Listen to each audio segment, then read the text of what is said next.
Russia Ukraine యుద్ధానికి సంబంధించి America Saudi అరేబియాలో చర్చలు స్టార్ట్ చేసిన విషయం మనందరికి తెలిసిందే. అయితే రష్యా మాత్రం కొన్ని విషయాల్లో నేను అస్సలు వినను, నాన్ నెగోషియబుల్ అంటుంది. ముఖ్యంగా 20% ఉక్రెయినియన్ భూభాగాన్ని రష్యా ఆక్యుపై చేసేసింది. దీని విషయంలో మాత్రం నేను అసలు వినని చెప్పేస్తుంది రష్యా.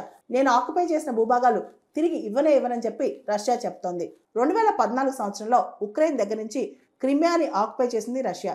ఆ తర్వాత 2022 సంవత్సరం నుంచి కూడా రష్యా ఉక్రెయిన్ పైన దాడి చేసి రకరకాల ఉక్రెయినియన్ టెరిటరీస్ ఆక్యుపై చేసింది. డొనెస్క్, లుహాన్స్క్, జాపోరోజియా, కెర్సాన్ ఇలాంటి ఉక్రెయినియన్ టెరిటరీస్ అన్ని కూడా రష్యా ఆక్యుపై చేసింది. అంటే దాదాపు 20%, 1/5 ఆఫ్ ఉక్రెయినియన్ టెరిటరీని రష్యా ఆక్యుపై చేసింది అనమాట. అంతేకాదు, ఏదైతే రష్యా ఆక్యుపై చేసిన ప్రాంతం ఉందో ఉక్రెయిన్లో, ఇవన్నీ కూడా క్రిటికల్ మినరల్స్కి చాలా కీలకం. ఇవన్నీ కూడా చాలా ఇంపార్టెంట్ అనమాట. కాబట్టి తిరిగి ఇచ్చే ప్రసక్తే లేదు, ఇది నాదే అని చెప్పి రష్యా చెప్తుంది అనమాట. ఇది నా పాత టెరిటరీస్, నేను మళ్ళీ లాక్కున్నాను, ఇవన్నీ నావే అని చెప్పి రష్యా స్పష్టంగా చెప్తుంది. దీనిపైన మరి ఉక్రెయిన్ ఏమంటుందో ఒకసారి చూడాలి.